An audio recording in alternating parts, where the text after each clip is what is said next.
what's the difference between, or what's the defined difference between a needs-based meeting and a curiosity meeting? Who'd like to take that on? No? I can take a stab. All right.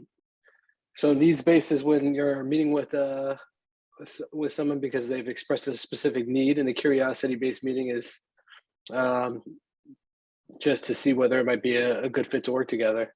Yeah, exactly. So here's the biggest takeaway, that you have very different approaches to those meetings. If you don't know what you're walking into, it could be problematic, because if you're walking into a needs-based meeting and thinking it's curiosity-based and you're just focusing on, building relationship and getting a good kind of start to things, but they actually have a need they wanted to talk to you about, you need to make sure you identify that. So it's always best, to clarify that. And if you're not sure which it is, there's a question you can email someone or talk to someone about before the meeting, and it goes something like this.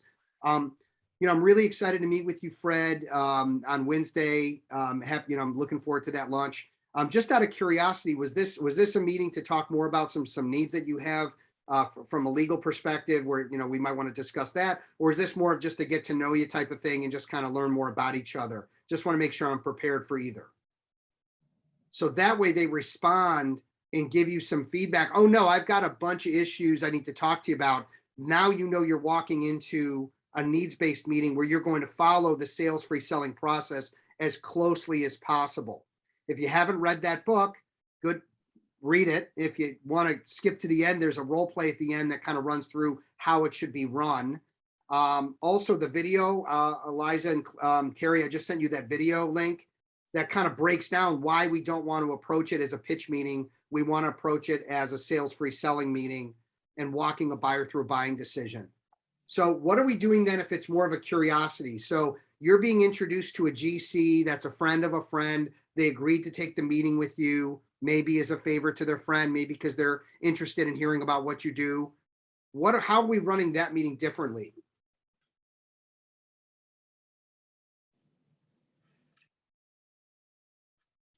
Any thoughts on that? What do we do? I've kind of mentioned it a little bit a few minutes ago.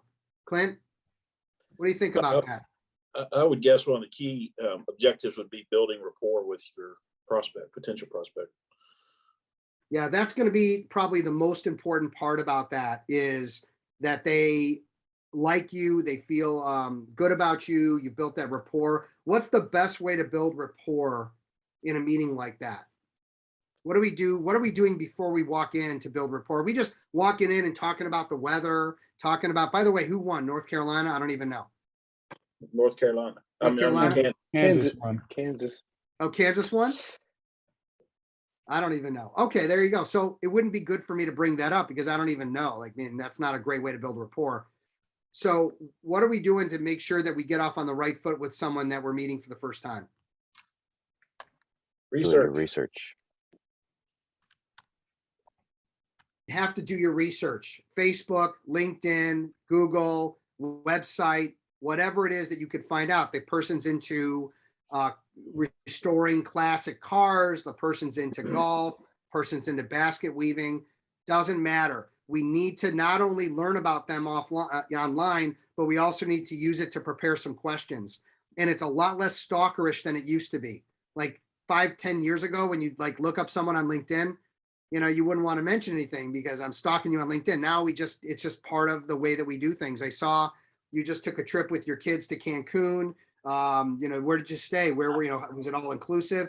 Get them talking about their favorite subject themselves.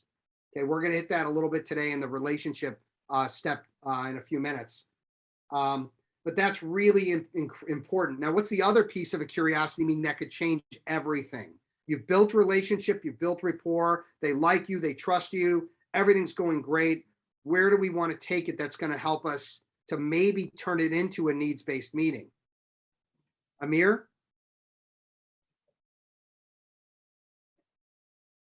I thought usually we asked to, take a baby step, right, to see if we can work together, right? Actually do something that can, confirm whether we in fact can work together, and it's a good sort of, rapport and relationship.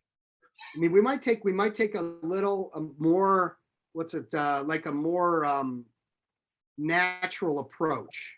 Okay, so what would be a natural approach when you're building relationship with someone in a meeting? What could you do in that meeting that might get you to understand that they may have a need or not? Ask them what their challenges are, obstacles, frustrations, or goals. Could be positive too. But get them So see- talking about things they need. Yep, that's exactly correct. So CFCs, challenges, frustrations, concerns.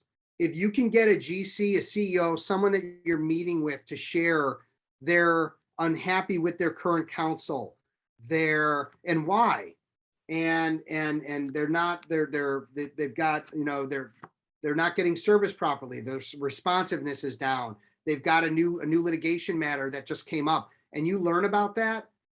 Okay, then it allows you to continue to ask more questions, but the questions are going to be more about their needs, their issues, their challenges. It's not going to be so much about building rapport anymore. So you can actually convert a curiosity meeting to a needs-based meeting in that initial meeting if you ask good questions and identify. What's the other thing that can come out of that? Let's say that they have no challenges. They love their law firm. They love their lawyer. Their goals are being met every day. What could that tell you as well? Oh, maybe they don't need my services, but maybe they know somebody who does, right? I mean, Yeah. maybe I can get a connection. Yeah, it might be a no for now. It might be a no forever. But if they like you and they know that you're open for business, maybe they can refer you to someone else. So it's not like you walk away empty-handed. You're actually walking away with two positives, depending on your mindset. The first positive, you've disqualified this CEO, this GC for the services that you or your law firm provides, and that saves you time. The worst thing that happens in business development is not knowing.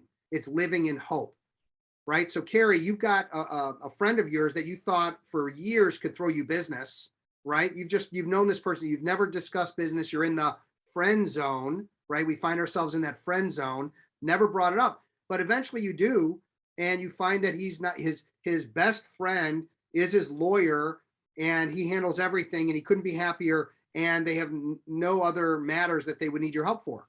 So you can kind of say, all right, I've disqualified my friend as a potential source. It doesn't mean that it wouldn't change down the road. I can keep my mind open about it, but it lets me relax.